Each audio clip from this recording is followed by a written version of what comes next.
জেআরবিটির group সির 1 বছর পর group ডির মেধা তালিকা প্রকাশ হলো। দীর্ঘদিন ধরে যারা অপেক্ষায় ছিলেন, অবশেষে সেই ভাগ্যবানদের তালিকা প্রকাশ হয়েছে। আশা করা যাচ্ছে খুব শীঘ্রই তাদের হাতে অফার পৌঁছে যাবে, হলুদ খাম পৌঁছে দেবেন মন্ত্রীরা।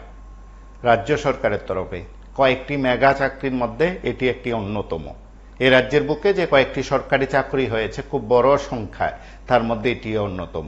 সেদিক থেকে আজ যারা চাকরি পেলেন অবশ্যই তাদের খুশির বিষয় রয়েছে, তাদের কাছে খুশির বার্তা দপ্তর কর্তৃক তালিকা প্রকাশের মধ্য দিয়ে পৌঁছে দেওয়া হয়েছে। আপনারা জানেন কিছুদিন আগে মহাকরণে বসে মন্ত্রী সুশান্ত চৌধুরী সাংবাদিক সম্মেলনে সেই বার্তা দিয়েছিলেন। 7 বা 8 সেপ্টেম্বর ফলাফল মেধা তালিকা প্রকাশের ঘোষণা ছিল। মন্ত্রিসভা সিদ্ধান্তের পর অবশেষে তা ঘোষণা হলো। আজ বিভিন্ন জায়গা থেকে এই ঘোষণার পর সরকারকে অভিনন্দন শুভেচ্ছা জানিয়ে কৃতজ্ঞতা প্রকাশের পাশাপাশি চাকরি প্রত্যাশী বা যারা চাকরি পেয়েছেন তারা প্রায় প্রত্যেকে সরকারের কে প্রশংসিত করেছেন, সরকারকে শুভেচ্ছা অভিনন্দন। ডাক্তার মানিক সাহাকে শুভেচ্ছা অভিনন্দন জানিয়েছেন টিম মানিক সাহার কাছে তারা কৃতজ্ঞতা প্রকাশ করেছেন। দপ্তরের মন্ত্রী হয়তো এই বিষয়গুলো নিয়ে পরবর্তী সময় কথা বলতে পারেন, সেদিক থেকে আমরা তার প্রতিক্রিয়া না হোক পরে অবশ্যই আপনাদের কাছে তুলে ধরার চেষ্টা করব। আজ শুধু আপনাদের কথা শুনবো। আপনারা যারা রাজ্যের বিভিন্ন জায়গা থেকে আমাদের সঙ্গে নানা সময় কথা বলেন, অনেকেই দাবি করেন বা বক্তব্য রাখেন যে এই রাজ্যের লাখ লাখ বেকারদের জন্য প্রতিদিন কথা বলার সুযোগ হয়। প্রতিদিন তো আর হয় না, আমরা চেষ্টা করি আপনাদের সকলের কথা বলা, সকলের কথা তুলে ধরা। সেদিক থেকে এই রাজ্যে লাখ লাখ বেকার যারা আছেন, যারা সরকারি চাকরির মুখাপেক্ষী হয়ে থাকেন, তারা অনেকে আশা করেন যে সরকার তাদের পাশে থাকবে। আমিও বলি সরকার এই রাজ্যের হাজার হাজার লাখ লাখ বেকারদের পাশে থাকুক, কারণ বৃহত্তর ক্ষেত্রে যে কর্মসংস্থান ক্ষেত্র এই রাজ্যের ক্ষেত্রে আলাদাভাবে রয়েছে সরকারের বাইরে, সেটা একেবারে বড় পরিসরে নয়। বিশেষ করে শিল্পের কথা বলা হয়, বেসরকারি প্রতিষ্ঠানের কথা বলা হয় বা স্ব-উদ্যোগীর কথা বলা হয়, সেদিক থেকে বোধ হয় সরকার যদি আন্তরিকভাবে পাশে না দাঁড়ায় রাজ্যের লাখ লাখ বেকারদের, তাহলে এই রাজ্যের বেকারদের ভবিষ্যৎ হয়তো দুশ্চিন্তাগ্রস্ত হয়ে যাবে। ভবিষ্যৎ নিয়ে চিন্তিত অভিভাবকরা। আমার এই কথাগুলো যারা শুনছেন বিভিন্ন জায়গা থেকে, তারা অনেকে মানবেন বা স্বীকার করবেন। একটা সরকার তার জনমুখী যে প্রকল্পগুলো বাস্তবায়ন করতে হয়, তাতে সরকারি দপ্তরকে সচল রাখার মধ্য দিয়ে তা সঠিকভাবে বাস্তবায়ন সম্ভব, যথাসময়ে বাস্তবায়ন সম্ভব, অর্থাৎ সরকারি কর্মচারীরা তা করে থাকেন। কিন্তু রাজ্যের বিভিন্ন দপ্তরগুলোতে সেখানে শূন্যপদ বহু বছর ধরে পড়ে রয়েছে। নতুন পদ সৃষ্টি, শূন্যপদ পূরণ, সে দাবি বরাবরই বেকারদের কাছে থাকে। আমরা বিশ্বাস করি এ রাজ্যের সরকার, ডাক্তার মানিক সাহার সরকার এ রাজ্যে লাখ লাখ বেকারদের জন্য দারুণভাবে সিদ্ধান্ত গ্রহণ করবেন। যারা বলছেন ডাবল ইঞ্জিনের সরকার, চলুন সকলে মিলে কেন্দ্র রাজ্য হাতে হাত রেখে সেখানে এই দাবি পূরণ হোক, এই রাজ্যে লাখ লাখ বেকারদের উজ্জ্বল ভবিষ্যৎ নিশ্চিত করুক সরকার। সেই দাবি তো বিভিন্ন মহল থেকে থাকে। আমরাও আশা করি রাজ্যের সরকার আজ যে চাকরির তালিকা, মেধা তালিকা প্রকাশ করেছে, রাজ্যের লাখ লাখ বেকারদের জন্য প্রায় প্রতিদিন সে সুযোগ সৃষ্টি করে দেবে। বছরে চাকরি বছরে হোক, আমরা সেই কথা বলছি। 1 বছর ইন্টারভিউ প্রক্রিয়া শুরু করে 4 বছর পরে নিয়োগ, সেটা কখনই কাঙ্ক্ষিত নয়, কাম্য নয়। নমস্কার, কি বলছেন? নমস্কার, শুভ সন্ধ্যা। আগস্ট থেকে বলছিলাম জয়দীপ। হ্যাঁ বলুন। বলছিলাম আজকে সন্ধ্যার দিকে সম্ভবত সংসদী মহোদয়ের কথা মতো উনি যে প্রেস মিট করে বলছিলেন 7 তারিখ বা 8 তারিখ সন্ধ্যার সময় group D, GRBT group D মেধা তালিকা প্রকাশ হবে। এই মধ্যে প্রকাশ হলো জিআরবিটি গ্রুপ ডি পদের যারা উত্তীর্ণ হয়েছেন, যাদের অফার মিল প্রতিশত হাতের মধ্যে মিলমায় সরকারি চাকরি পেয়ে গিয়েছেন, সবাইকে আমার পক্ষ থেকে অভিনন্দন। ওনাদের ভাগ্য ভালো, কপাল ভালো তো অবশ্যই, সঙ্গে ওনাদের মেধার প্রশংসা করতে হবে। First page, second page, third page, একটার পর একটা পরীক্ষা দিয়ে তারপরে তারা সফলতা হয়ে এখন তাদের হাতে অফারটা আসবে কয়েকদিনের মধ্যে। ভালো কথা, শুভ উদ্যোগ আমি বলবো, কিন্তু অনেক লেংথি হয়ে গেল, টাইমটা অনেক দেরি হয়ে গেল। তো যাই হোক, শেষ পর্যন্ত যে মন্ত্রিসভা বৈঠকের সিদ্ধান্ত গৃহীত হলো, বিশেষ করে মানিক শাহ মহোদয় মুখ্যমন্ত্রী ত্রিপুরার, উনার একটা একান্ত প্রচেষ্টায় এই তালিকাটা প্রকাশ হলো এবং সরকারি চাকরি করে 2437 মনে হয় লোক মানুষের মেধা তালিকা অন্তর্ভুক্ত হয়েছে। আচ্ছা, তো অনেকগুলি অফার কিন্তু পেন্ডিং রয়েছে, অনেকগুলি এখন ইন্টারভিউ কিন্তু পেন্ডিং রয়েছে। যেমন রয়েছে পুলিশ এক্সিকিউটিভ স্পেশাল, তারপরে রয়েছে ফায়ারম্যান নিয়ে রেখেছে, ও আদামদা নিয়ে রেখেছে, তারপরে পুলিশ কনস্টেবল মেল ফিমেল, ওনারাও অর্ধেক এক্সাম নিয়ে রেখেছে এবং 23-এর আগে বা 23-এর পরে, যাই হোক। তো এগুলি কিন্তু পেন্ডিং রয়েছে এবং টেট 1, টেট 2 যারা কোয়ালিফাইড, যারা টেট পাস করে বসে রয়েছে, ওনাদেরও চাকরি কিন্তু হচ্ছে না বা চাকরি দিচ্ছে না। তো এগুলো করা কিন্তু দরকার। শুধু ইলেকশনটা দেখলে হবে না, ইলেকশন আসলে ছাড়বো, ইলেকশনের পরে আমি এই বিষয়ে কথা বলবো না, যেটা বাম আমলে হতো। বিশেষ করে আমি তো সিপিএম আমলে দেখেছি, আমি তো কংগ্রেস আমল দেখিনি, কিন্তু আমলে যেটা হতো যে ইলেকশনে চাকরি থাকতো, তারপরে ইলেকশনের আগে বেগুনে রাখতো, ইলেকশনের পরে লোক ডেকে ডেকে, তখন তো মেধার এতটা মানে যাতাই হতো না, সত্যি করতে বলতে কি কিন্তু চাকরি হতো। হ্যাঁ, কিন্তু তুলনামূলক বিচার করলে এই যে সিপিএম এর যে 10-15-20 বছরের শাসন যে রয়েছে, বিশেষ করে মানিক সরকারের শাসন আমল, ওই আমলে কিন্তু চাকরি অনেক অনেক অনেক হয়েছে। হতে পারে টাকার অঙ্কটা কম, মানে বেতনটা কম, কিন্তু অনেক চাকরি কিন্তু হয়েছে। এই অনুযায়ী কিন্তু সেই অনুযায়ী দিল্লিতে এবং ত্রিপুরাতে বর্তমানে একই সরকার, বিজেপি সরকার, ডাবল ইঞ্জিনের মধ্যে ডাবল চাকরি হবে। কেননা আমাদের রাজ্যে তো তেমন কোনো ফ্যাক্টরি নেই, কলকারখানা নেই, যেখানে যে ইন্ডাস্ট্রি নেই, যেখানে গিয়ে মানুষ কর্মসংস্থানের ব্যবস্থা হবে। তাই মানিক শাহ মহোদয়ের কাছে একান্ত অনুরোধ, উনি রেসপেক্টেড পারসন, আমাদের গর্বের মুখ্যমন্ত্রী, চাইবো যে যেগুলি পেন্ডিং রয়েছে ওইগুলো যাতে ধীরে ধীরে ধীরে ধীরে ধাপে ধাপে যাতে উনি ক্লিয়ার করে দেন। ধন্যবাদ। আমাদের সঙ্গে যারা নিয়মিত থাকেন, নিয়মিত কথা বলেন, যেসব বেকাররা প্রায়শই তাদের বক্তব্য রাখেন, হয়তো সেই কথাগুলোই বিধানসভায় উঠে এসছে। আপনারা প্রায় প্রত্যেকেই জানেন, এবারের বিধানসভার অধিবেশনে রাজ্যের বেকারদের নিয়ে যদি কথা বলেন, কয়েকজনের মধ্যে তার মধ্যে সুদীপ রায় বর্মন রয়েছেন, তথ্যভিত্তিক কয়েকটি বিষয় উত্থাপন করেছেন বিধানসভার অধিবেশনে। এ রাজ্যে লাখ লাখ বেকারদের প্রতিনিধি হয়ে প্রত্যেক বিধায়করা বিধানসভায় কথা বলবেন সরকারের চাকরির বিষয়গুলো সেদিক থেকে খতিয়ে দেখার ক্ষেত্রে, চাকরি ত্বরান্বিত করার ক্ষেত্রে মন্ত্রী পরিষদ, রাজ্যের শাসক দলের বিধায়করা অবশ্যই চেষ্টা করবেন। শাসক বিরোধী প্রত্যেকে, রাজনীতি এক জায়গায় থাকুক, রাজনীতি ভোটের সময় হোক, কিন্তু এই রাজ্যে লাখ লাখ বেকারদের জন্য বোধহয় সবাই মিলে ঝাঁপিয়ে পড়া দরকার। আজ বেশ কয়েকজন চাকরি প্রত্যাশীর যে ফেসবুক স্ট্যাটাস কিংবা তাদের ব্যক্তিগত আলাপচারিতা, সেখানে অবশ্যই তারা সরকারকে বলা যেতে পারে সরকারের প্রশংসা করেছেন, সরকারকে শুভেচ্ছা জানিয়েছেন।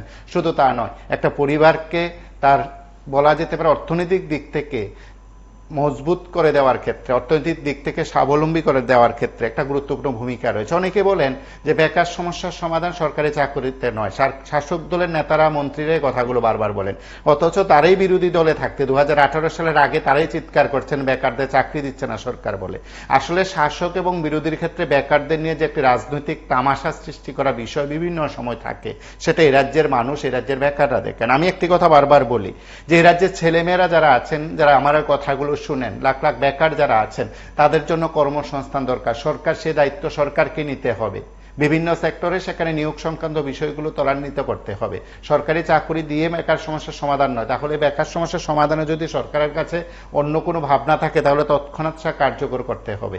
এ রাজ্যের সরকারের কাছে সেই প্রত্যাশা প্রত্যেকের কাছে রয়েছে। অনেকে প্রতিযোগিতা করে বলেন 2018 সালের আগে এতজনের চাকরি হয়েছে, 2018 চলুক না, প্রতিযোগিতা চলুক।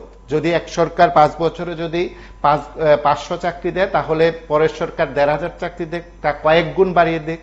যেখানে আমরা যদি বলি সামাজিক ভাতা নিয়ে, যখন এই রাজ্যের সরকার যদি তার প্রচারের আলোতে যদি বাম আমলে 700কে 2000 বলে চিৎকার করে বাজার গরম করতে পারে, তাহলে চাকরির ক্ষেত্রে 2 লক্ষ চাকরি দিয়ে কেন বাজার গরম করতে পারবে না? এবং অবশ্যই ভিশন ডকুমেন্টসে উল্লেখিত প্রত্যেকটি প্রতিশ্রুতি রক্ষার যদি অঙ্গীকার করে থাকেন নেতারা, তাহলে এই রাজ্যে লাখ লাখ বেকারদের জন্য 7.5 লক্ষ বেকারের তথ্য যেখানে দেওয়া হয়েছে, সেই তথ্যে বেকারদের কর্মসংস্থান নিশ্চিত করার জন্য সরকার কেন উদ্যোগ নেবে না? কথাগুলো শুধু রাজনৈতিক দৃষ্টিভঙ্গিতে নয়। কেউ কেউ বলছিলেন বেকাররা কথাগুলো রাজনৈতিক দৃষ্টিভঙ্গিতে বলছেন নেতারা, আমি সেই দিকে যাচ্ছি না, তাদের কথা তাদের জায়গা। কিন্তু প্রায় প্রত্যেক বেকারদের কাছে বোধ হয়, প্রায় প্রত্যেক বেকারদের তরফে বোধ হয় এই কথাগুলো উঠে আসছে যে হ্যাঁ, সরকারকে দায়িত্ব নিতে হবে। এবং রাজ্য সরকারের তরফে অবশ্যই প্রত্যেক দপ্তরে শূন্যপদ কত পূরণ করা সম্ভব, কতটা চাকরি পাইপলাইনে রয়েছে, তার একটা শ্বেতপত্র প্রকাশ করা দরকার। চলুক প্রতিযোগিতা, সরকারের মধ্যে প্রতিযোগিতা হোক, কে কতটুকু চাকরি দিয়েছে, কে কতটুকু শূন্যপদ পূরণ করেছে। আমরা প্রতিদিন যখন আপনাদের প্রত্যেককে নিয়ে কথাগুলো বলি, তখন বোধহয় অনেকেই বলছেন যে না, এটা বোধহয় একটি গুরুত্বপূর্ণ বিষয়। সেই গুরুত্বপূর্ণ বিষয়টা কি, যে এই সময়ের মধ্যে প্রত্যেক বেকারদের জন্য সরকার তার মতন করে ব্যবস্থা গ্রহণ করে প্রত্যেক বেকারদের জন্য একটা খুশির খবর দেবেন। আমরা সে বিশ্বাস রাখি। আমরা বিশ্বাস রাখি গ্রুপ সির পর গ্রুপ ডি চাকরি। অনেকে বলছিলেন গ্রুপ সি চাকরির পর বহিরাজ্যে চাকরি গেছে। কেন গেছে? সরকারের সেখানে পরিকল্পনার অভাব ছিল আমি বলবো, কারণ সরকার সকলে এই রাজ্যের বেকারদের জন্য ভাবছে না। জাতীয় ভাবনা, রাষ্ট্রীয় ভাবনা, সেখানে যুক্তরাষ্ট্রীয় কাঠামো সবকিছু আলোচনা হতে পারে। অবশ্যই আমার রাজ্যের ছেলেমেয়েরা যারা আছেন, বেকাররা যারা আছেন, যাদের উজ্জ্বল ভবিষ্যৎ গড়ে দেওয়ার দায়িত্ব সরকারের, সেদিক থেকে এই রাজ্যের সকল অংশের বেকারদের চাকরি হোক, তার জন্য পিআরটিসি বাধ্যতামূলক করার প্রক্রিয়াটা প্রথম থেকে শুরু করা উচিত ছিল। এবং সেই দায়িত্বটুকু যদি বলা যেতে পারে এই সরকারের, অর্থাৎ বিজেপি পরিচালিত সরকারের সময় ডাক্তার মানিক সাহা নিয়েছেন, সেটা অবশ্যই দৃষ্টান্ত, উদাহরণ রেখেছেন ডাক্তার সাহা, এবং তিনি তার মতন করে উদ্যোগ নিয়েছেন। আমরা সবকটি দপ্তর থেকে সেই আশা করি যে সবকটি দপ্তর শূন্যপদ পূরণ সহ একেবারে যুগান্তকারী ঐতিহাসিক সিদ্ধান্ত গ্রহণ করার মধ্য দিয়ে এ রাজ্যে লাখ লাখ বেকারদের বন্ধু হোক সরকার, সেই প্রত্যাশা প্রত্যেকে রাখেন, আমরাও রাখি। নমস্কার, কি বলছেন? নমস্কার উদয়, উত্তরকে বলছি যে আজকে যে গ্রুপ ডি যে প্রকাশ হলো তালিকাটা আসলে সঠিক কত কি 1200 হলো না 1800 হলো সেটা আসলে সঠিকভাবে জানি না। যাই হোক, যাই হলো, যারা পেয়েছে তারা ভালো। কারণ আমরা দেখলাম এই যেভাবে গ্রুপ ডি চাকরির ক্ষেত্রে এই ধরনের পাশ করা পোলাপান যেভাবে গ্রুপ ডিতে গিয়েছে বা পরীক্ষা দিয়েছে, কিন্তু আসলে এটা একটা গ্রুপ ডির ক্ষেত্রে, কিন্তু যদি গ্রুপ সি এর ক্ষেত্রে হলে তাহলে ত্রিপুরা রাজ্যের চাকরির ক্ষেত্রে কত হার্ড হবে সেটা কিন্তু ভাবার বিষয় আছে ত্রিপুরা রাজ্যের বেকার যুবক যুবতীদের। কিন্তু গ্রুপ ডি এর ক্ষেত্রে যদি এই ধরনের কঠিন মাধ্যমে হয় তাহলে কেমন হয়? যারা পেয়েছে কিন্তু ভালো, কিন্তু যারা গ্রুপ ডিতে চাকরি পেয়েছে কিন্তু তারা ভালো ভালো র্যাঙ্কের পোলাপান কিন্তু খাতা টানতে হবে, যারা সারের মানে যাতে হবে সার মারতে হবে। কিন্তু আসলে যে কাজটা হলো, কারণ এখন যারা আগের কম মানে লেখাপড়া কম কিন্তু তার সাথে আজকে তারা চলাচল করতে হবে। যাই হোক, যারা পেয়েছে তাদেরকে আমরা সাধুবাদ জানাই। সরকারকে আমরা বলবো তার প্রতিশ্রুতি অনুসারে প্রতিযোগিতার মাধ্যমে যে 50,000 চাকরি দেওয়ার কথা ছিল বৎসরে, কিন্তু সরকার কিন্তু সেদিকে না গিয়ে কিন্তু গ্রুপ ডির ক্ষেত্রে পরীক্ষা হলো কবে, প্রকাশিত হলো আজকে, কিন্তু চাকরিটা হবে কবে সেটাও একটা ভাবা বিষয়। আরেকটা বিষয় যে ভাতার বিষয়, কিন্তু বামপন সরকার যে পরিমাণে ভাতা দিয়ে গেল 125 টাকা থেকে 700 টাকা পর্যন্ত করে গেল। 125 টাকা ছিল প্রথম দেওয়ার ক্ষেত্রে, করতে করতে এখন এটা অনেক হলো। হওয়ার পরিপ্রেক্ষিতে 2018 সালের নির্বাচনের আগে বিজেপি প্রতিশ্রুতি দিল 2000 টাকা করবো, কিন্তু সেটাকে আমরা সাধুবাদ জানিয়েছিলাম যে 2000 টাকা করবো, ভালো কথা। কিন্তু ভাতাকে বাদ দিয়ে না, একটা ভাতা পাপককে বাদ দিয়ে যদি 2000 টাকা করে সেটা কিন্তু শোভা পায় না। কিন্তু আমরা দেখলাম এই সরকার আসার পরে প্রচুর পরিমাণে ভাতা বাদ দিয়ে দিয়েছে। কিন্তু ভাতা দেওয়ার পরে 2000 টাকা করেছে, ভালো কথা, কিন্তু করার পরে দেখি তো আমরা দেখি কিন্তু রেগুলার 2000 টাকা করে কিন্তু ভাতা যারা পাবক তারা কিন্তু পায় না, কিন্তু 2 মাস 3 মাসের মাথায় পায়, 2 মাসের মাথা হয়, 1 মাসের পায়।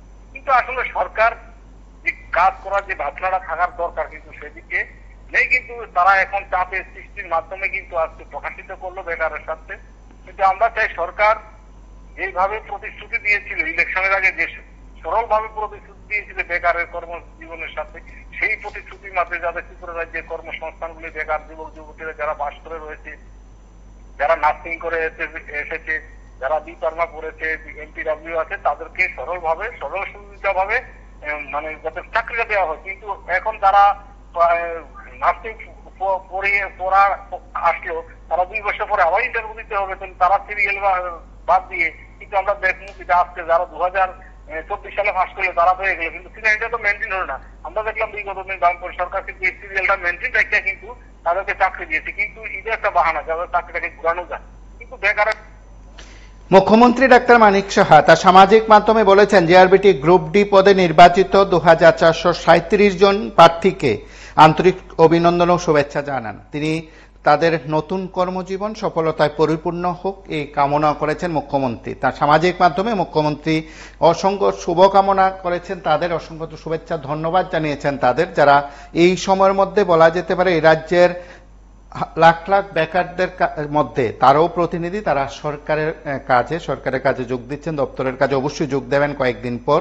এবং আপনারা যারা আমাদের সঙ্গে নিয়মিত যারা থাকেন, নিয়মিত যারা নানা সময় নানা বিষয়ে কথা বলেন, সেদিক থেকে অনেকেই বলবেন যে হ্যাঁ, এই সময়ে group D JRBT group D 2500 পদে নিয়োগ সংক্রান্ত পরীক্ষা প্রক্রিয়া শুরু হয়েছিল 2020 সালের 3রা ডিসেম্বর, এবং তারপর বারবার সেই প্রক্রিয়া কেন দেরি হয়েছে আপনারা প্রায় প্রত্যেকে জানেন, এবং নোটিফিকেশন 2বার করে সেখানে জারি করা হয়েছিল। তারপর সেখানে পরীক্ষা সূচি ঘোষণা করেও সেখানে করোনা পরিস্থিতিতে পরবর্তী সময় চূড়ান্ত পরীক্ষা গ্রহণ করার সিদ্ধান্ত নিয়ে পরীক্ষা গ্রহণ করা হয়েছিল। তারপর বলা যেতে পারে এই সময়ের মধ্যে যখন তালিকা প্রকাশ হলো, আজ যখন তালিকা প্রকাশ হলো, অনেকে বলছিলেন যে হ্যাঁ 2500 পদে কেন তালিকা সংখ্যা কম। দপ্তর থেকে জানানো হয়েছে যে এই সময়ের মধ্যে 63টি পদে কাউকে পাওয়া যায়নি, অর্থাৎ যোগ্য প্রার্থী পাওয়া যায়নি বলে 2437 জনের তালিকা, মেধা তালিকা প্রকাশ করা হয়েছে এবং আশা করা যাচ্ছে খুব শীঘ্রই তাদের হাতে অফার তুলে দেওয়ার যে আয়োজন, সেই আয়োজন সংশ্লিষ্ট দপ্তর কর্তৃক করা হবে এবং দপ্তর কর্তৃক সেই অফার বিলির কাজ হয়তো শুরু হয়ে যাবে। নমস্কার, কি বলছেন? আজকে জিআরবিটি গ্রুপের রেজাল্ট আউট হলো, তো যারা যারা পেয়েছে সবাইকে অসংখ্য ধন্যবাদ। কিন্তু আমার একটা কথা হলো যে এই চাকরি নেওয়া হলো, ইন্টারভিউ নেওয়া হয়েছে 2020-এ, রেজাল্ট আউট হলো আপনার 4-5 বছর পর। এটা সরকারের কাছে কোনোদিনও কাম্য না আমার মতে। তারপরে তাছাড়া আপনার একটা সরকার 2023 ইলেকশনের, বিধানসভা ইলেকশনের আগে 2022-এ আপনার ডিসেম্বর মাসে ত্রিপুরা অ্যাসেম্বলিতে অনেকগুলি আপনার মানে ইন্টারভিউর জন্য ইয়ে করা হয়। তারপর অনেক আপনার বেকার ইন্টারভিউর জন্য ফর্ম ফিল আপ করে, অনেক টাকা দিয়ে ফর্ম ফিল আপ করে। তো সেই ইন্টারভিউ আপনার 2024-এ এটা ক্যান্সেল হয়ে যায়। তো তথাপি তারা বলেছিল যে আপনার যে টাকা দিয়ে ফর্ম ফিল আপ করেছে ওই টাকা ফেরত দেওয়া হবে। কিন্তু সরকারের এখন পর্যন্ত কোনো দেখা নেই যে সেই টাকা ফেরত দেওয়ার। অনেকগুলি পোস্ট আপনার 2022-এ ইলেকশন আগে নেওয়া হয়েছিল, কিন্তু সেই টাকা মানে আপনার 2024-এ সেই চাকরিতে ইন্টারভিউটা ক্যান্সেল হয়ে যায়, টাকাগুলি ফেরত দেওয়া হবে। কিন্তু সরকারের এখন পর্যন্ত কোনো হেল্প নেই। হাজার হাজার যুবক ফর্ম ফিল আপ করেছে, কিন্তু সেই টাকাগুলি দেওয়ার সরকারের এখনো পর্যন্ত ইয়ে নেই। তারপরে তাছাড়া আবার এনআইডিতেও এমন অনেক পোস্ট ক্যান্সেল হয়েছে, আপনার টাকাও ফেরত দেওয়া বলেছে, কিন্তু সেই টাকাও আপনার রিটার্ন করানোর কোনো দায়িত্ব নেই।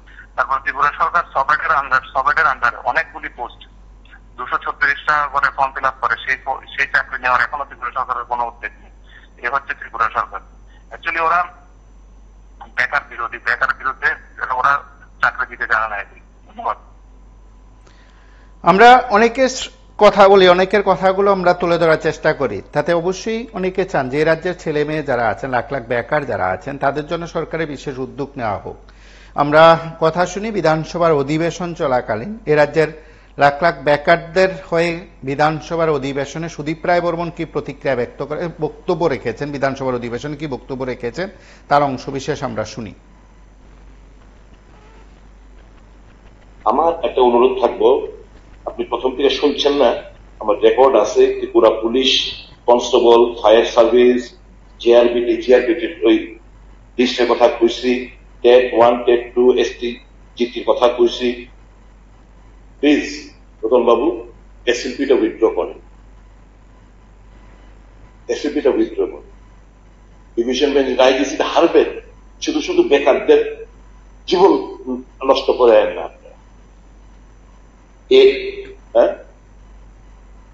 এসপিজিটি যারা 2022-এ কোয়ালিফাই করছিল, তারা কিন্তু একটা রিজার্ভেশন কেস, আমি যেটা কইছি রিজার্ভেশন স্ট্যাটাস একটা কেস করছিল হাইকোর্টে। হাইকোর্ট ডিভিশন বেঞ্চ তাদের পক্ষে রায় দিছে, রাজ্য সরকার এটারে চ্যালেঞ্জ করছে, এসএলপি দাখিল করছে এফেক্স কোর্ট। শুধু ভাবতে কি মানে লোকসানটা কি, ছেলে মেয়েদের একা তো বেকাররা পাশ করছে বইয়ের প্রত্যাশা দিয়ে, আর কত পোস্ট খালি, কি পড়াশোনা হইতেছে। আজকে শিক্ষক দিবসে এত শিক্ষকদের স্বল্পতা। ফোল্ডেড হ্যান্ডস, মাননীয় মুখ্যমন্ত্রী, আপনি বিচক্ষণ ব্যক্তি। I have got no doubt about your integrity. You are striving hard for the benefit of the people, but you be trying to be very, very alert. আর আপনি try to convince the highest authority. আমি জানি এটা আপনার না, চাপাই দিচ্ছি, আপনি convince করেন। मेरे से 21 डिपार्टमेंट नहीं सहा जाएगा, आपको सब देना तो किसी को आपको कয়েকটা ডিগনিফাইড ডক্টর রাখেন। কেন্দ্রীয় মুখ্যমন্ত্রী বিডব্লিউ রাখে, বিডব্লিউ থাকবে।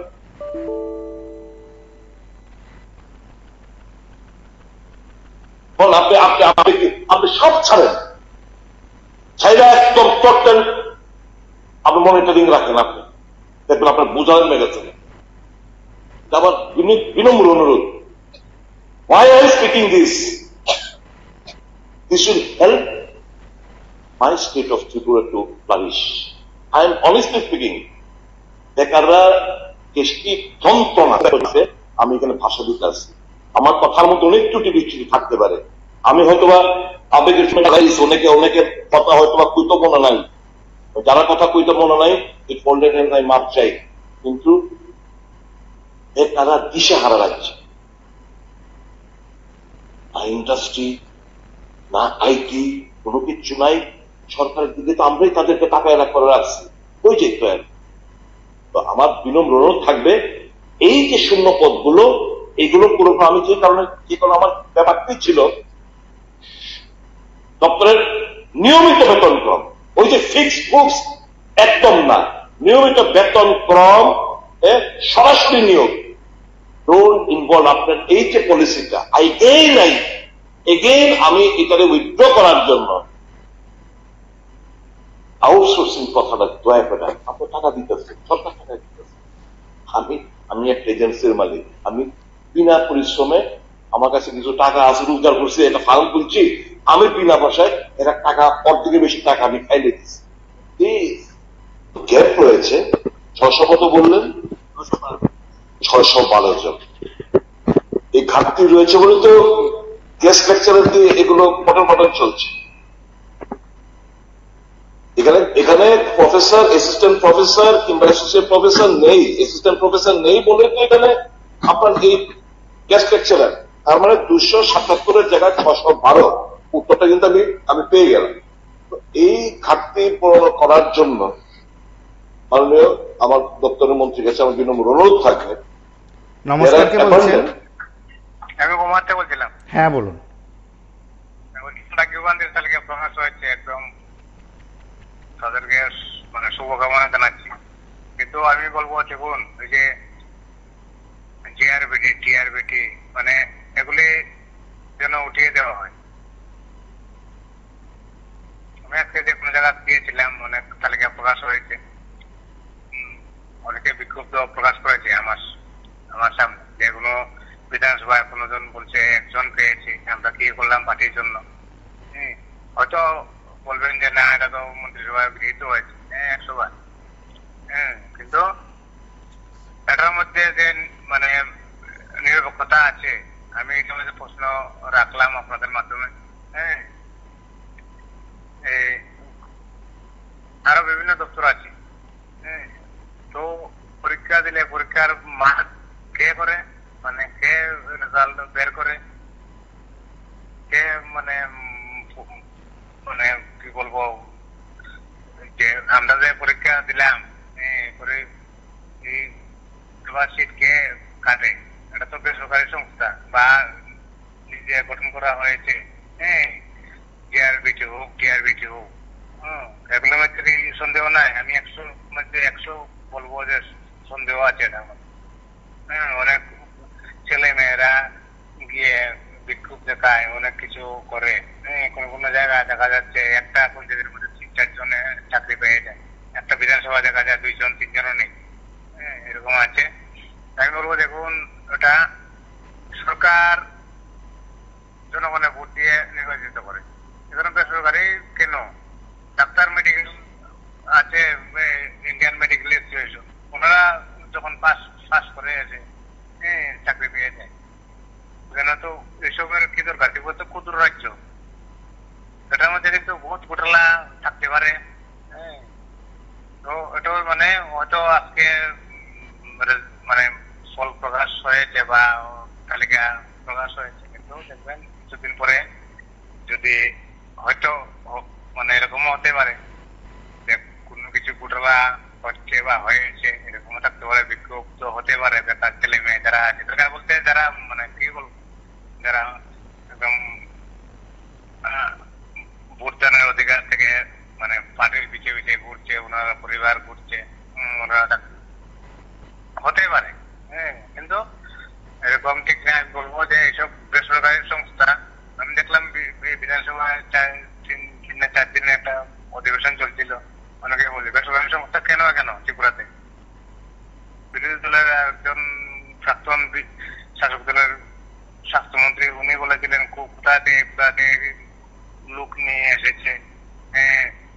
ত্রিপুরাতে প্রবেশ করে ত্রিপুরা থেকে আর শিক্ষিত লোক নেই, এরা এক সময় সাপোর্ট করে, মানে ওনার যে বক্তব্য এটা আমি সমর্থন করি। হ্যাঁ,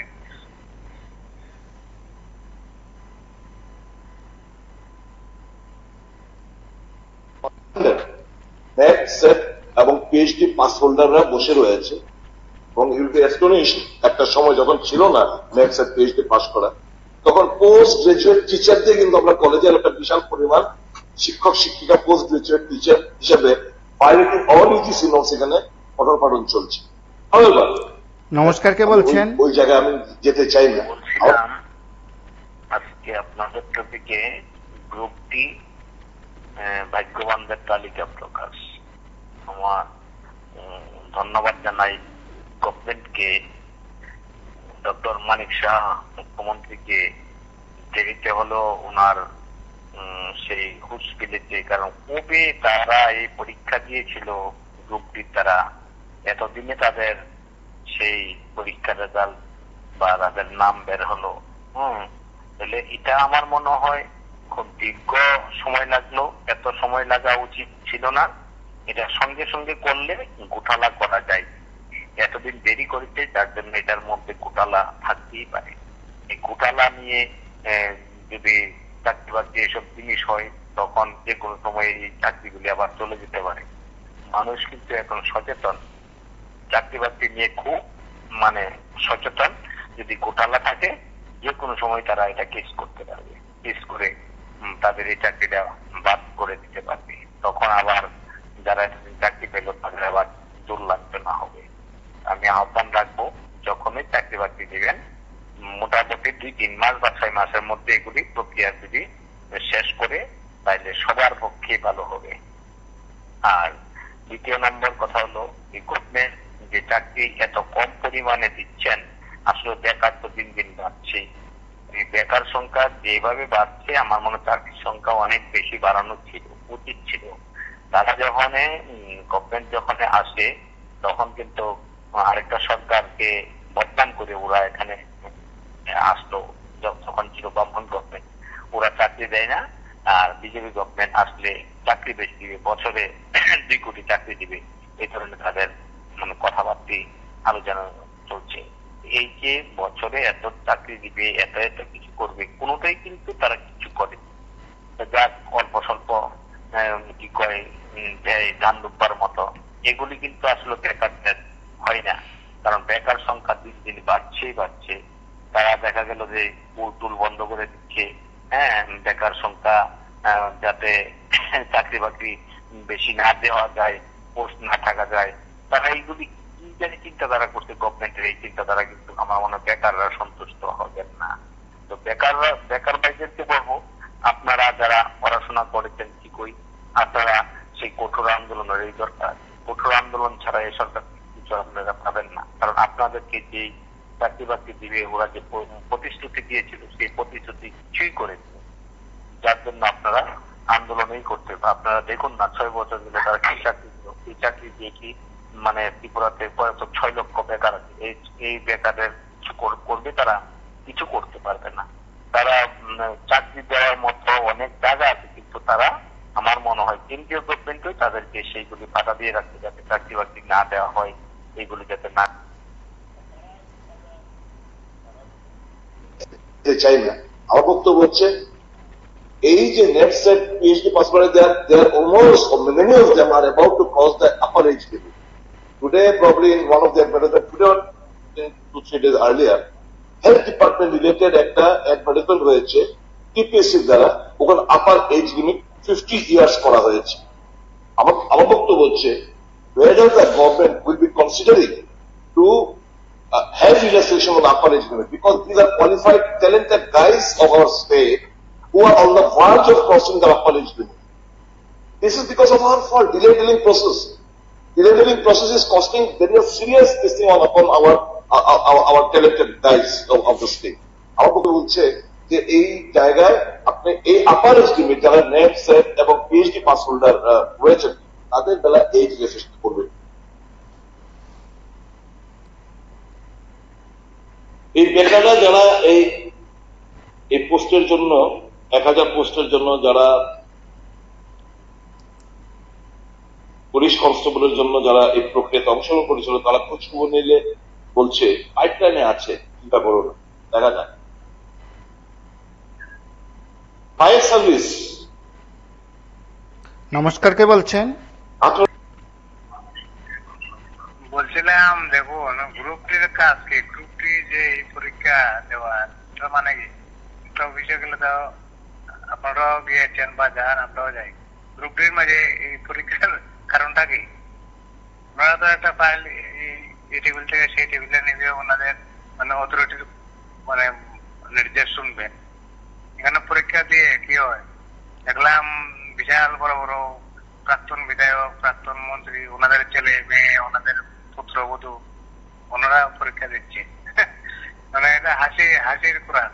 হ্যাঁ, যারা পেয়েছে ওনাদেরকে আমি কোনোভাবে ছোট করছি না, একদম ধন্যবাদ জানাচ্ছি, ওনাদের ভবিষ্যৎ উজ্জ্বল হোক। কিন্তু এই যে বোর্ড গঠন করেছে, তা কার মাথায় ছিল? ওই প্রাক্তন যে ছিল 18 পরে, তার মাথায় ছিল।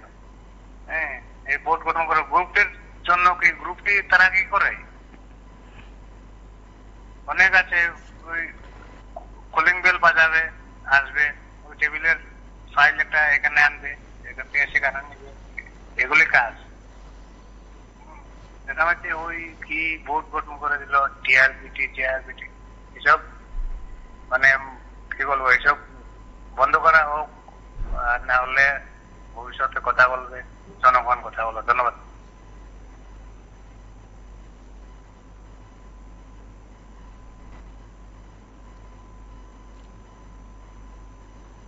নমস্কার, কে বলছেন?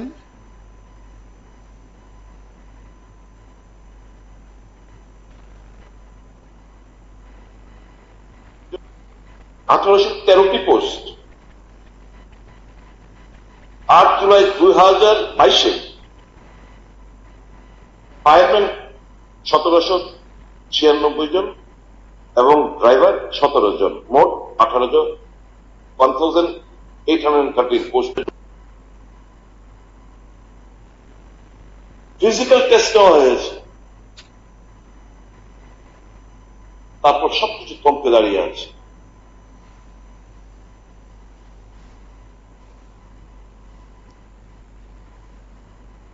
এসপিজিটি,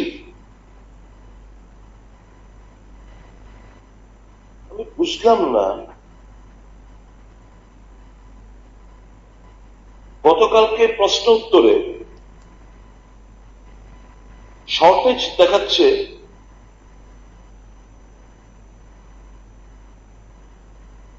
গ্রাজুয়েট টিচারের বেলায়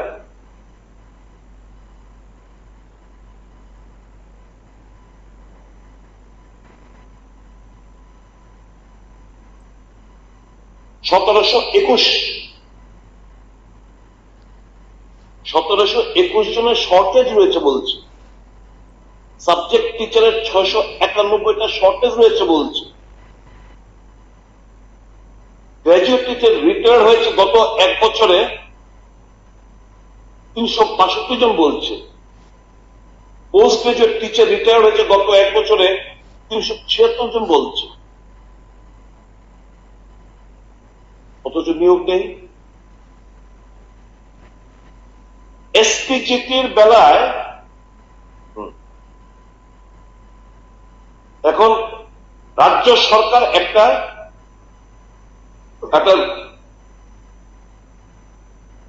রিজার্ভেশনের খেলা ক্ষেত্রে এসসি এসটি ইউআর কটা হবে এই ব্যাপারে একটা সুপ্রিম কোর্টে একজন ইউআর একটা কেস করেছিল। হাইকোর্ট তার পক্ষে রায় দিয়েছে। রাজ্য সরকার এসএলপি দাখিল করলো সুপ্রিম কোর্টে এবং বিভিন্ন কায়দা করে এপেক্স কোর্টে এই মামলাটাকে ডিলে টেলিং করানো হচ্ছে। Who are the worst sufferers? So many people have retired, teachers have retired. বিভিন্ন স্কুলগুলোতে যে রেজাল্ট যে খারাপ, তাদের ডিগ্রেডেশন হচ্ছে, হবেই তো। এই যে আজকে তো আমি ছেড়ে দিই, আজকে ইউনিভার্সিটি গতকালকে আন্দোলন হয়েছে, আজকে আন্দোলন হয়েছে, 60% ফেল। এখন পাশ করার দাবিতে, কারণ দেবে প্রমোটেড রেজাল্ট বের করতে দেরি হয়েছে, তারা সেকেন্ড ইয়ারের সেকেন্ড সেমিস্টারে ক্লাস আরম্ভ করে দিয়েছে, নাও দেন। এখন কি মনে হচ্ছে, আমরা যেহেতু আমরা ওখানে গেছি, সেকেন্ড সেমিস্টার ক্লাস করে নিয়েছি, এখন আমাদেরকে প্রমোট করতে হবে। একটার সঙ্গে একটা কো রিলেটেড। আমি ধন্যবাদ জানাবো আমার সৌভাগ্য, আমার ডিসকাশন এসে পড়েছে এবং লিডার অফ অপোজিশন এসেছে। দেখুন, মাধ্যমে আমি মাননীয় বিধায়ক সুদীপ বর্মনকে অনুরোধ করছি, উনি মুখ্যমন্ত্রীকে একটা প্রশ্ন করুন বিধানসভায়, যে উনার মুখ্যমন্ত্রী সচিবালয়ে কতটা পোস্ট খালি আছে। আমি বলে দিচ্ছি অগ্রিম, শুধু একজন গ্রুপ ডি গৌরী দেবনাথ, আমি নামও বলে দিচ্ছি, ছাড়া আর কোনো কর্মচারী নেই। এখানে কি বাকি লোকগুলির প্রয়োজন নাই? মুখ্যমন্ত্রীর অফিস কি একজন গ্রুপ ডি দিয়ে চলে নাকি? কাজেই এই অবস্থা প্রত্যেকটি দপ্তরে। এইবার আপনার কলেজে বলুন, অ্যাসিস্ট্যান্ট প্রফেসর থেকে শুরু করে সব দিকে পোস্ট খালি। এই টাকাগুলি তারা নষ্ট করছে অন্য খাতে নিয়ে। সেই কাজে বিরোধী দলগুলি অন্তত যদি এই ধরনের আলোচনাগুলি বিধানসভায় করে আমরা শুনতে পারবো এবং ত্রিপুরার জনসাধারণ শুনতে পারবে, জানতে পারবে, তারপরে তাদেরকে প্রশ্ন করবে যদি এলাকায় যায় যে কি হলো। আর দিল্লিতে মুখ্যমন্ত্রী গেছেন উগ্রবাদীদের সঙ্গে চুক্তি করতে। আগে চুক্তি করুক তাদের দলের সঙ্গে, যে যারা প্রশাসনে আছে, যারা পার্টিতে আছে, তারা যাতে পিটাপিটি মোড়ামুড়ি না হয়, এগুলি বন্ধ করার জন্য তারা একটা চুক্তি করুক। এটাই আমার বক্তব্য। নমস্কার।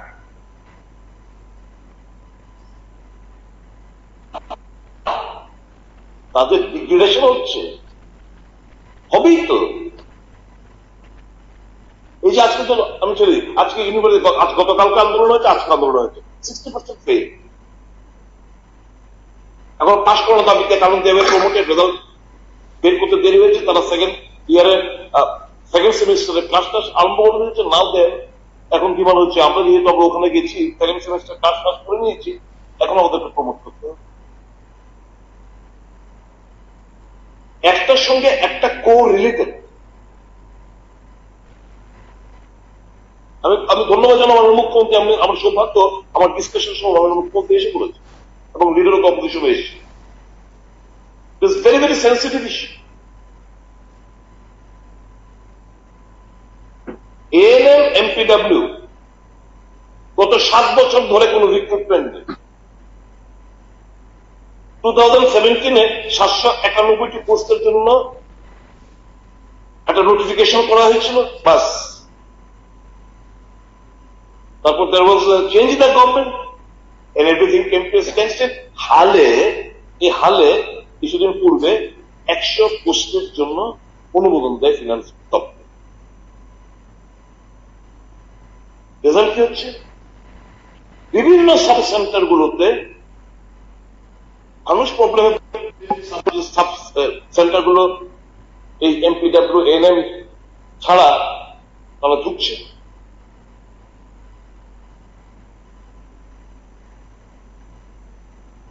নেট সেট পিএইচডি প্রায় 1,500-এর মতো আমাদের রাজ্যের ছেলে মেয়েরা পাশ করে বসে রয়েছে। নমস্কার, কে বলছেন? হায়ার এডুকেশনে। আমি আগরতলাতে বলছি। হ্যাঁ বলুন। বলছি জিআরবিটি বলুন বা টিপিএসসি বলুন, জিআরবিটি তো একটা সংস্থা, তো ট্যাগও একটা সংস্থার হাতে দেওয়া হয়েছে। তো এখানে সত্যি করে মানে মেধা তালিকাটা কে প্রকাশ করবে? জিআরবিটি। আমরা তো জানি যে যতটুকু খবর, মানে এই তারা একটা সংস্থা, তাদের কাছে যদি রাজ্য সরকার বিভিন্ন ধরনের নাম পাঠায়, সেখান থেকে নামগুলি চলে আসে তাদের হাতে। যেমন আপনি দেখেছেন কোঅপারেটিভ ব্যাংকে 156 জন, 156 জনেরই গোটালা হয়ে গেছে। তো এইখানে আমি জানি না সত্যিকারের নেতারা যদি পেয়ে থাকে তো ভালো, কারণ এটা তো একটা সংস্থার হাতে, তো সরকারের হাতে অনেক ক্ষমতা থাকে। সরকার মনে করলে অনেক কিছু করতে পারে, যেমন টিপিএসসিতে যেখানে আপনি পাস করলেন ভাইভাতে আপনার পছন্দ না হলে আটকে দেবে, আপনার যদি লাইন থাকে আবার আপনার টিপিএসসিটা বেরিয়ে যাবে। এইটাও একটা সমস্যা। যাই হোক, একটা সংস্থার হাতে দিয়ে সরকার কতটুকু কি করেছে, আগে তার সারা ভাগ্য বুঝেছে, কতটা মেধা পেয়েছে, সেটা মেধা পরবর্তী সময়ে বোঝা যাবে যে তারা সত্যিকারে কি মানে সঠিক দিশাতে তারা দিয়েছে কিনা। কারণ একটা সংস্থা, এই সংস্থার কাছে মানে দেওয়া থাকে, তারা একটা পয়সা বিনিময়ে পরীক্ষাটা নেয়। তো সেই জায়গা দাঁড়িয়ে যেমন রাষ্ট্রায়ত্ত ব্যাংকগুলিতে কেন এরকম হয় না, কারণ রাষ্ট্রায়ত্ত ব্যাংকগুলিতে এরকম ব্যবস্থাপনা নেই। সারা গোটা ভারতবর্ষে একই ধরনের পরীক্ষা নেওয়া হয় এবং খুব কড়াভাবে পরীক্ষা হয়, ভাইবা হয় সেরকম ভাবে। এই কারণে কোনো সময় কোনো সমস্যা আজ পর্যন্ত দেখা যায়নি। তো যে যারা যাই হোক তারা পেয়েছে, যারা ভাগ্যবান পেয়েছে, এখন নামের তালিকা তো তারা দিবে, তারা তালিকা তারা প্রকাশ করবে। তো কিছু তো কমলো।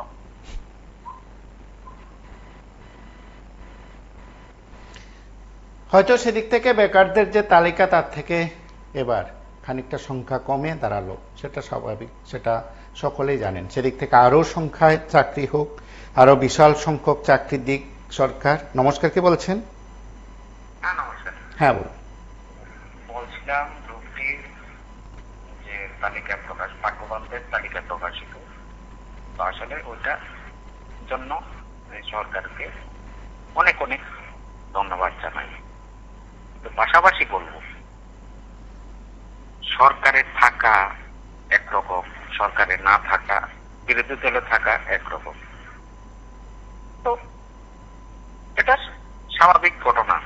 সরকারে থাকলে অনেক কিছু বাধ্যবাধকতা, আর সরকারে না থাকলে বাধ্যবাধকতা থাকে না। তো ঘটনা হলো, সুদীপ বাবু যে বক্তব্যগুলো রাখছে, উনি তো আসলে জনগণের সেবক। যারা ওনার কেন্দ্রে আছে ওনারাই বলে, আমরা শুনি উনি সব সময় বন্ধু হিসেবে থাকতে চান। কিন্তু ওনার যে একটা বিপরীত মেরু থাকে, ওনার বাবা ছিলেন একটা সময়ে মুখ্যমন্ত্রী। ওই দুর্নামটা গুছাতে গিয়ে এখনো উনি কমরটা সোজা করতে পারছেন না, কারণ প্রসঙ্গক্রমে বাবার কথা চলে আসছে। আর নয়তো বিধানসভাতে যদি 60 জনের মধ্যে কেউ যদি থাকে, একমাত্র বর্মন আছে বিরোধী দলের মধ্যে নাস্তানুবোধ করার জন্য। এটা আমরা দীর্ঘদিন ধরে দেখছি, অভিজ্ঞতা করাচ্ছি। তো গত অধিবেশনেও ওনাকে পরিষ্কার করা হয়েছিল, দেখেছি আমরা। তো বেকারদের স্বার্থে বলছে, এখন যদিও বিরোধী দলে আছে, তো যদি বিরোধী দল থেকেও 6 আগরতলায় মানুষের জন্য আপ্রাণ চেষ্টা করে যে কোথায় গরিবদের দিকে হাত বাড়িয়ে দাও, যে হাতটা প্রসারিত করছে, জনগণ সেটা দাদা হিসাবে নিচ্ছে, বন্ধু হিসাবে নিচ্ছে। তো ওই যে ওনার বক্তব্যগুলা আপনারা দেখাচ্ছেন, খুবই ভালো লাগে। তো আগামী দিন আরো সুন্দর হোক। গ্রুপটি যারা তালিকাতে প্রায় 2500, তো 63 জন না কয়েকজন পাওয়া গেছে না, যাক যেটাই হোক, তো ওদের জীবন সাফল্য হোক, আগামী দিনের তাদের কর্মজীবন সুখের শান্তির হোক। আর পরিশেষে বলবো যে মুখ্যমন্ত্রী আরো ওই যে উনি বলেছেন প্রতিদিন রিটায়ারমেন্টে যাচ্ছে, তো ওই প্রসঙ্গটার দিকেও আপনি লক্ষ্য রাখুন। শুভরাত্রি, ভালো থাকবেন। অবশ্যই সরকার বাকি যে দপ্তরগুলোতে চাকরি ইন্টারভিউ নেওয়া হয়েছে, প্রক্রিয়া চলছে, সেই প্রক্রিয়াও তো দ্রুত শেষ করবে। চলতি বছর আরো চাকরির সুখবর সরকারের তরফে দেওয়া হয়েছে, সেদিক থেকে তার বাস্তবায়ন যথাসময় হবে বলে, খুব তাড়াতাড়ি হবে বলে বেকাররা আশায় আছেন। সেদিক থেকে বেকারদের দাবি পূরণে সরকার আরও বেশি আন্তরিক হবে সেই প্রত্যাশা বেকারদের তরফে রয়েছে। আমরা প্রতিদিন নানা বিষয়ে কথা বলি, রাজ্যের লাখ লাখ বেকারদের নিয়েও কথা বলি। চলুন সকলে মিলে সকলের কথা হোক, সরকার জনতার কথা রাখুক। আজ এ পর্যন্তই। নমস্কার, শুভরাত্রি।